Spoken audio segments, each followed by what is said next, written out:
Hey everybody, Dr. Duc Vuong here, world's #1 weight loss surgeon. Welcome to today's Lunch and Learn. It's just me today. Megan is out and about doing some stuff, so she couldn't make it today. Today I want to do a rapid fire Q&A. Now, if you are new to rapid fire Q&A, you might not like it. It's basically where I take all your questions on this Facebook Live, and I give you back a really fast answer, and you might or might not like that answer. If you don't have your tickets to Velocity 2020, go ahead and check that out, velocity2020.com. This is my big Vegas event. It will be held February 21st to the 23rd, 2020 at Caesars Palace. This is the lowest the ticket prices will ever be. They are actually going to go up August 1st. So you got 2 more weeks to get the tickets at this prices, and then they're going to go up. Phyllis Hennig kicks us off with the question: is post-op sipping on green smoothie throughout the day okay, or is it best to fit in at a time? I think, Phyllis, you have a good question there.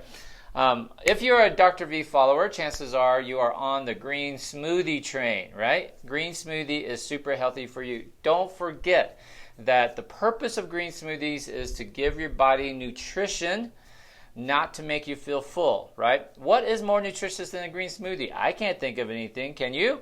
So the question is, do you need to drink it all at once, or can you sip on it throughout the day? My answer is, my preference would be for you to drink it comfortably as soon as possible. But if that takes you all day, it might take you all day. Because you got to remember, as you let that green smoothie sit, the nutrients are going to start degrading. So the sooner you can consume it while it's fresh, the better off you'll be getting all of the rich nutrients. Cool? Thank you so much for that question. All right. Ashley N. Chickens, how do you know if you stretched out your pouch? I'm 2.5 years out. All right. So I have lots of videos already about how do you know if you stretched out your pouch. The best way to not stretch out your pouch is to just not do it from the beginning, okay? And I have videos on that. You can search on my YouTube channel how to unstretch your pouch, or how to tell if your pouch is stretched. I also have an online course that's only $17 that goes through everything you need to do. But the short answer to the only way to know if your surgery has stretched is to actually have an x-ray study by your surgeon called a barium swallow. And it needs to be with your surgeon, right? Because a lot of programs will send patients to the radiology department, and the radiologist will make you drink this big-ass glass of barium.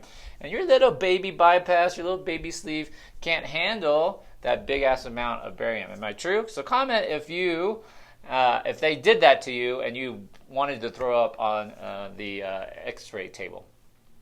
So the best way is to have your surgeon either be there or to actually perform the barium swallow. And that's what I always did. I was lucky I had a barium swallow machine in my office. In fact, I have videos on YouTube called Has It Stretched? So you can look that up and you can see examples of where I do barium swallows with my surgery patients. Cool? Excellent. How do you reset your pouch? Oh, good God, how do you reset your pouch? I can't say this enough. There is no way to reset your pouch.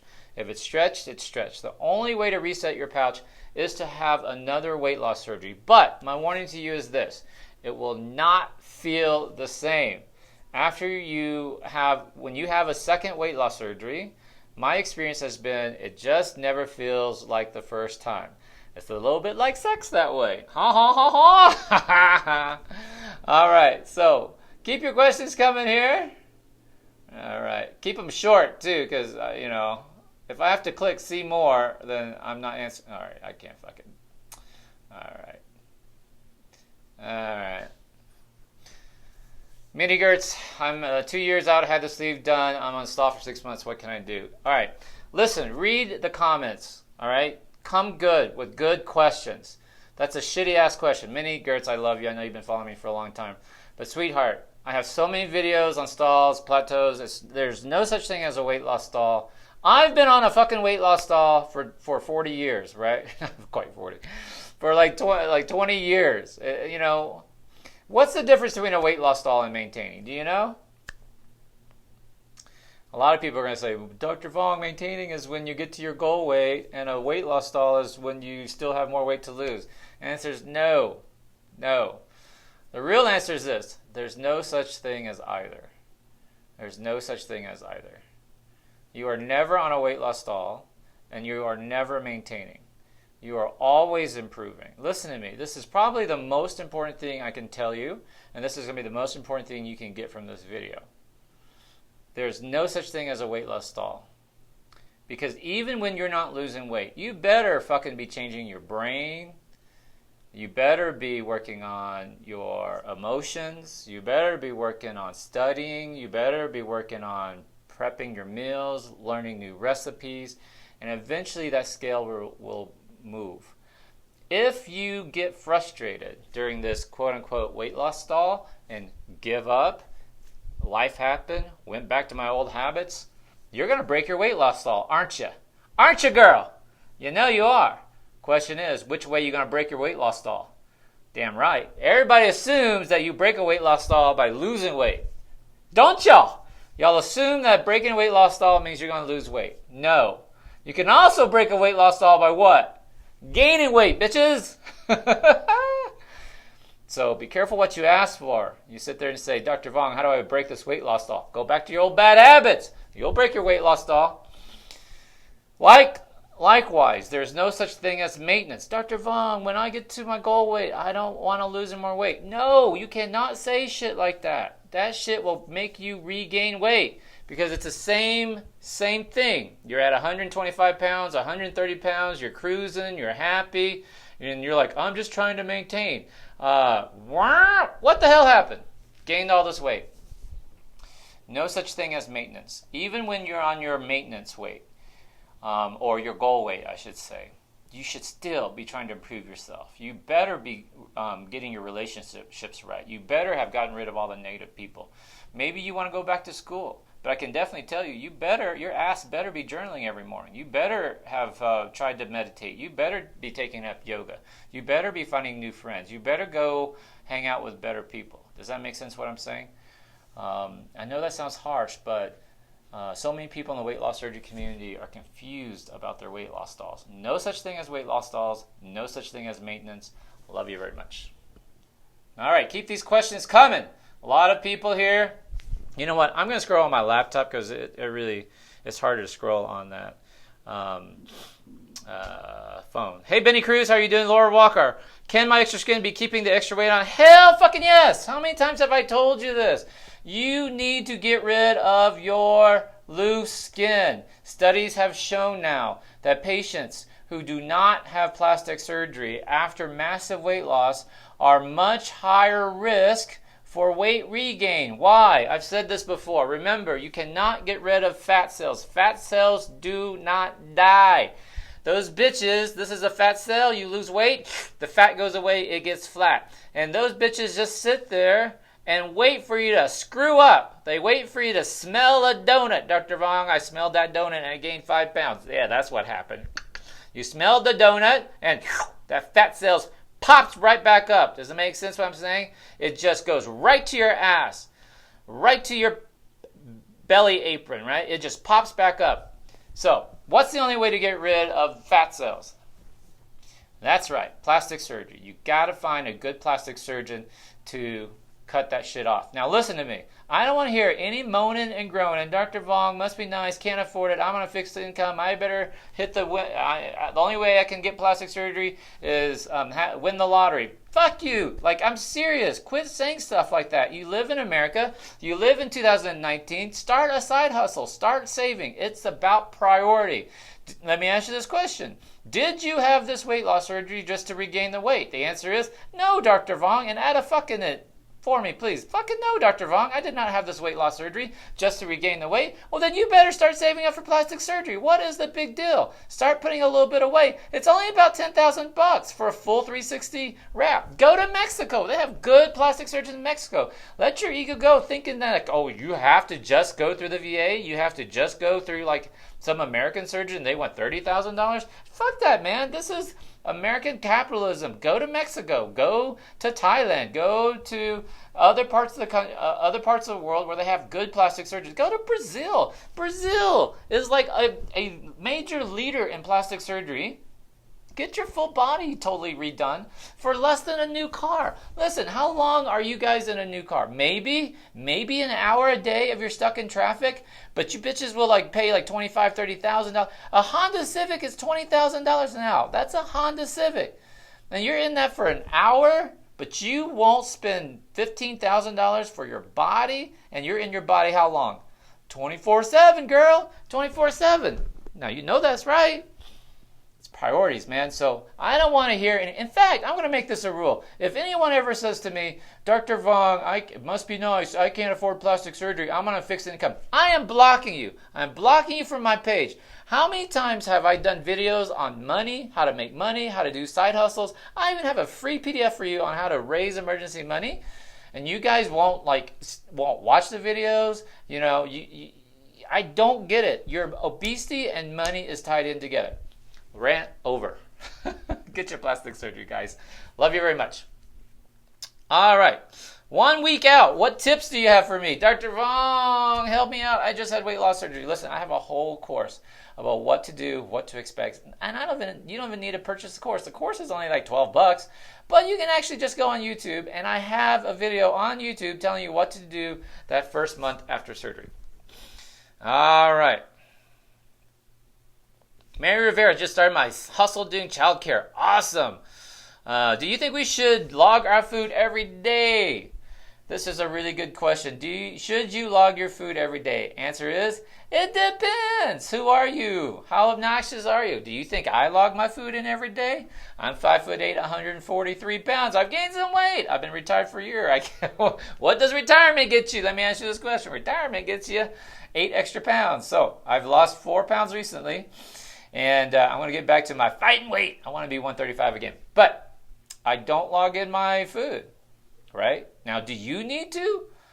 Question. It just depends. Who are you? What you don't want to do is switch off one obsession for another, right? You used to be obsessed about food in the sense of what am I going to eat? What am I going to eat? What am I going to my next meal? When's my snack time? When's my break time? Why do I have cravings at nighttime? Why do I snack at nighttime? What are we going to eat with a movie? Who's going to pop the popcorn? Who's going to do the dish? You're always thinking about food, right? You used to anyway. So the corollary to that is now that you've had weight loss surgery or you're trying to lose weight, should you write down your food? Well, you can food log it, but are you turning one obsession into another? I mean, comment if you have found yourself even kind of more crazily obsessed now after you've had the weight loss, right? Now, if you need the food log to start picking out patterns, and some studies suggest that writing down your food log is very important to your long-term success. So if you're of the mindset that, Dr. Vuong, if I don't see it in front of me, if I don't write it down, if I don't follow it, it's too easy for me to get off track, then hell yes, do whatever it takes for you to stay on track. That's my elevator talk. So if you haven't seen my elevator talk, just go on YouTube, type in elevator talk. How to maximize your weight loss surgery, I think is actually the title. It basically says, do not get off track. Stay on the elevator. Do whatever it takes for you to stay on the elevator. So food logging might be one of them, but I promise you journaling is another one. I promise you meditation is one. I promise you getting rid of all your negative friends is another one. You are probably going to lose your bestie in this journey. You are probably going to lose, almost definitely going to lose your mother-in-law. You might lose a child or two along the way. You've got to make yourself our priority. Maybe that's the right answer to your question, which is make yourself a priority. Do the things that help you be successful. Okay, next question. After sleep, no carbonated beverages, period, like beer. So there's a huge myth after weight loss surgery about carbonated beverages. Some people swear to goodness that carbonated beverages will stretch out your sleeve or your bypass. Trust me, it won't. So, can drinking too much beer stretch out your sleeve? I guess so, but that would take a lot. The problem with drinking alcohol, and I have a video on alcohol, is that it makes you make bad food choices. One, it's empty calories for the most part. Now, you can make arguments about wine having nutrition for you and having resveratrol and helping your blood pressure, blah, blah, blah. By the way, the studies that, the early studies back in the 90s that said red wine was good for your heart have basically been debunked now. That probably not true. So the whole wine is healthy for you myth is probably not true. That's number one. Number two, it's really empty calories. But worse than that, number three is that you're really, you make bad food choices when you've been drinking. True? Think about that. Most times when you get too drunk, even if you intend to be good, Dr. Vuong, I'm going to be good when I drink. Dr. Vuong, I ate before I came to the party. I ate before I came to the party. Well, once you get drunk, a little tipsy, and most of y'all, not all of y'all, but most of y'all claim, and I think it's true, that after you've had weight loss surgery, you tend to get tipsy quicker. Is that true? So if you're getting tipsy quicker and there's food around, what are the odds that you will be able to restrain is the word, restrain yourself when you're a little bit intoxicated? I wouldn't bet very highly. So be very cautious when it comes to alcohol. I know your question was about carbonation, but you did put parentheses beer. All right. Hey, real quick, if you haven't gotten your tickets to velocity2020.com, that is my big major conference in Vegas. It's February 21st to the 23rd, 2020, Caesars Palace. I'll have multiple speakers. I'll be there the whole time. I will be speaking, etc. I'm on stage quite a bit, but I have some amazing speakers. Our first day is going to be on health and wellness, what to eat, etc. But then I'm going to have a business component to it also, because I want y'all to get your money straight. I think you need to be exposed to this sort of thinking and the people, right? It's a totally different set of people when you start hanging out with people who are striving for success. Now, everybody wants to be successful with their weight loss surgery. True? Give me an amen if you want to be successful with your weight loss surgery. Problem is, the obesity community is very confused by that. Okay, I want you to. This is a good thing. I want you to start defining your weight loss surgery success to also include financial success. Your weight loss surgery success also includes financial success. You are not fully successful with your weight loss surgery unless you get your money straight. Okay? I didn't say, listen, bitches, I didn't say that money makes you happy. I didn't say that money is everything. I didn't say that, that all there is to life is money. I'm saying that money is a large part of your life success. Amen? Give me some amen on that. All right? And if you don't believe me, get the fuck off my page. I am sick and tired of you. You know how I hate this so much. I am trying to travel all over the country, going to different cities to speak to people, right? I have to bring my team. We bring camera equipment. We have to rent the space. And I'll say, hey, we're coming to LA, Austin, Dallas, Houston. And someone will say, oh, I was hoping you were coming to like my little podunk town where I could, like, really? When I wanted my life to change, when I was $4 million in debt after Hurricane Ike destroyed my property and my practice, and I was upside down and barely getting by, I didn't sit there and whine and say, oh, to my mentors, like, oh, if only you would come to where I was at. Listen, guys, go to where the answers are. Become a seeker. I had to go to the conferences where my mentors were. I had to pay a lot more than $97. Hint, hint.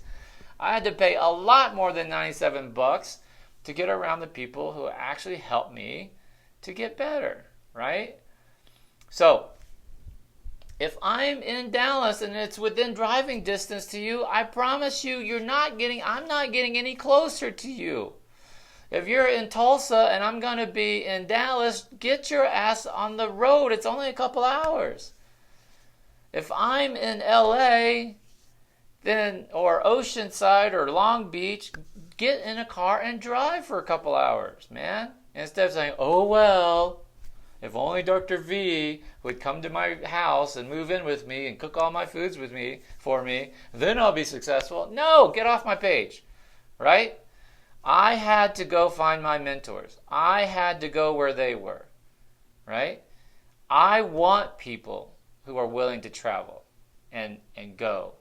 Y'all mean more to me than all these whiny people. In fact, I'm going to start getting a little quick-tempered about block,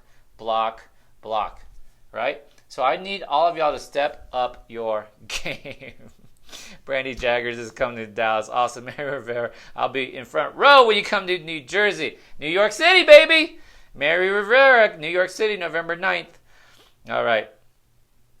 Why don't you believe in addiction, Melissa Thomas? This is a good question. Let me take a little time. Sorry about the whiny bitches. That's right. All right. Okay. Addiction is a very controversial topic. All right. And I have made the stance that I don't believe in addiction. And this does not go well with the bariatric community, who all believe that you're addicted to food. Amen? Amen. Right? Give me an amen if you think you're addicted to food. And it comes with a lot of love, right? Because I know a lot of people struggle with drug addiction and that have loved ones who struggle with drug addiction. And there are a lot of families who've been torn up by alcohol addiction, etc. And I understand, yes, I know there are genetic components. Maybe. We have not found a gene that says, turn this on and you're addicted to alcoholism. Well, we do have our population studies, which kind of indicates that there's an association that if you grew up in a family where your father was addicted to alcohol, then you're at higher risk for having an alcohol addiction, etc. But my question to you is this: is it really an addiction or is it a learned behavior? That's the first thing. There's this story. There are these two brothers. One is a very successful businessman, and the other one is just a bum, very poor, hasn't been very successful, who's addicted to alcohol. So a reporter goes to the brothers, and he asks the first brother, the one who's addicted to alcohol, and says, hey, why are you broke and addicted to alcohol? And that brother said, it's my father's fault. When I was growing up, he was also a heavy drinker. And I guess I just got the gene. And I saw the things he did. He beat my mother, and that's just what I saw. And so what do you want from me? Right? So I grew up, I'm addicted to alcohol. I've been in and out of marriages, in and out of rehab, can't make anything of my life. So then the reporter goes to the successful brother, who's a successful businessman, and says, why are you successful? And the successful brother says, it's my father's fault.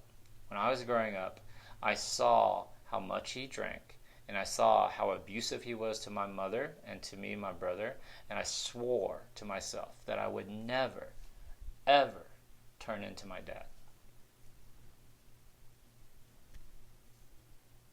Right? Think about that. You can translate that story to obesity. You can do studies where you look at family clusters and say, oh, this is a fat family. Is it really? Or is it a learned behavior? When you're a child growing up, do you know how to cook? Do you know how to prep your food? Do you know how to grocery shop? Do you have money to buy fast food? Do you have money to buy Coke? Or is it your mom and your dad who are busy, who are stressed out, who are emotional eaters? You understand what I'm saying? Who taught you that more cheese is good, but more cheese is better, honey. Icing is good, but extra icing takes it over the top. Olive oil is good, but olive oil with a little bit of butter in it is even better. Forget the olive oil, just use butter. It's really learned behaviors, right? So most epidemiological studies that talk about addiction as being familial, genetic, is probably flawed. It's probably the old saying that the apple does not fall far from the tree. That's number one. Number two, people will say, but Dr. Vuong, they've done studies, PET scans and MRIs of people's brain that show that sugar is addictive. Well, yes, of course. But you are measuring the brain of an obese person and that have become accustomed to tying all sorts of emotional factors into chocolate or ice cream or whatever it is you're feeding them. Does that make sense what I'm saying? And so if you have someone who's addicted to chocolate, of course their brain is going to light up when they have chocolate. That doesn't mean that you're doomed. And that doesn't mean that the heightened brain sensation came first. And lastly, that's no fucking excuse for you. That's no reason for you to abuse your body to get to be 300 pounds. I like chocolate. I like a lot of chocolate. I like nice chocolates. I also like shitty chocolates. I also like peanut M&Ms. I also like Almond Joys. But I don't fucking eat it very often. And I don't say I'm powerless over it. And maybe that's the last point about addiction. Now, while I love the 12-step program, and I realize that going to AA meetings and NA meetings have been the way for a lot of people to stay drug-free and alcohol-free. At the same time, those groups really keep you disempowered. Addiction and the belief in addiction keeps you disempowered. It takes the power away from you. And I'm the opposite, bitches. I'm here to empower you. I'm here to tell you that you're all powerful, that you can do anything you set your mind to, that you're amazing, that you are awesome, that you can do anything you want to do. And ultimately, life is too short. And ultimately, you can choose to live it like that first brother, blaming everybody, your family, your father, for your addiction and your failures. Or you can be like your second brother, the successful one, who decided they were never going to do that. They were never going to live that way. And that's my plea to you. That's my prayer and my blessing to you, is that you watching me understand that you are very powerful. You are much more powerful than food. You are much more powerful than chocolate. You're much more powerful than your negative friends and family, and all the reasons that you think are keeping you obese. Yes? Love you guys very much. Hey, check out velocity2020.com. This is the cheapest the tickets will be, and the prices are going up August 1st when we start rapidly promoting it. Next, Houston, September 14th is happening. Dr. V Houston Symposium, September 14th is happening. That will be drvhouston.com. It's not up yet, but it will be drvhouston.com. And then LA, probably Long Beach, okay? So the LA area, Long Beach, will be September 21st. That's www.drvlax.com. LAX.com is September 21st. Probably will be in Long Beach. Next, New York City, November 9th is for sure. New York City, November 9th. And lastly, Velocity 2020. Oh, New York is drvnewyork.com. Velocity2020.com is our big conference, February 21st to the 23rd, Caesar's Palace. Get your tickets today because the prices are going up at the end of July. We have 2 more weeks. The prices will pretty much double at this point, right? How long does it take for your stomach to heal after surgery? Good question, Jessica. Last question of the day. How long does it take for your stomach to heal after surgery? This is a very good question. So, regardless of the surgery you have, whether it's a sleeve, gastric side, it's going to be this way, your sleeve, your gastric bypass, your duodenal switch, etc. All right. What's going to happen is when you have the surgery, there are titanium staples okay, so there's a machine that fires 6 rows of staples and cuts in the middle. And 3 rows will stay on your specimen side, 3 rows will stay on your stapled side, your stomach side. This is for your sleeve. Those titanium staples are compressed down and hold the stomach tissues together, the edges together. So basically it locks it. Same thing with your bypass. So your bypass will get stapled off and off, so it's on the side, and then your bypass loop will come up. It's the same stapler we use. And so the compression of the tissue is exactly the same. Now, the sleeve is slightly different from the bypass in this point. Okay, so the staples are there holding your sleeve together, and it holds it for about 3 weeks. Well, it holds it forever, but after about 3 weeks, your body has miraculously healed over and scarred itself up, and now seals it. So you're probably pretty good to go after about 4 weeks. Now, 95% of leaks happen before the 4-week mark. So if you are outside the 4-week mark, chances are you're not going to get a leak. Now that leaves the 5%. There are always little stories of people who have issues or develop leaks or come back with leaks after 4 weeks. Now that doesn't mean the leak happened after 4 weeks. It's just that's when it was discovered, right? You could have gone with a leak for a long time. You just don't know, okay? So, so that's with the sleeve. And the sleeve is also a high pressure system. You got to remember that because it's a long tube. You're taking a fat football and turning it into a 2x2 sleeve. So the pressure goes up. All right. Now with a bypass, you still have the same staplers, but the bypass is a lower pressure system.